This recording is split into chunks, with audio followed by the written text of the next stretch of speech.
ఆయన ఆశీర్వదించక మానడం. ఏ కొంచెం నమ్మకంగా ఉన్నా ఆ నమ్మకాన్ని బట్టి బ్లెస్ చేయక మానడం. ఏ కొంచెం ఆయన్ని గణపరిచినా ఆయనకు బలహీనత ఉంది. ఆయన్ని గణపరిచారంటే వాళ్ళని గణపరచకుండా నిద్రపోడు. స్తోత్రం. ఇప్పుడు మనందరం కలిసి ఆయన్ని మయంపరచాలి లెక్క, కానీ ఆయన రివర్స్ మాట్లాడుతుంటాడు మనతో. నేను నీకు ఖ్యాతిని మంచి పేరును రప్పిస్తా, దేశం యొక్క ఉన్నత స్థలముల మీదికి నిన్ను ఎక్కిస్తానంటాడు. నీ గంపను పిండి పీసుకు నీ తొట్టి అంటే ఆహార సమృద్ధినిచ్చి నిన్ను ఆశీర్వదిస్తానంటాడు. ఇదిగో నిన్ను స్వస్థపరిచే దేవుడను నేనే, నిశ్చయముగా స్వస్థపరుస్తానంటాడు. స్వస్థపరుస్తాడు కూడా.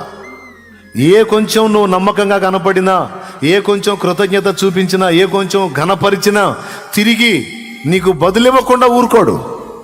ఏమర్థమైంది ఇప్పుడు మీకు? దేవునికి నమ్మకంగా ఉన్నట్లయితే ఇప్పుడు కాకపోతే ఇంకా 10 రోజులకైనా సరే ఖచ్చితంగా ఆశీర్వదించి తీరుతాడు. అంతే, కన్ఫామ్గా జరిగితే.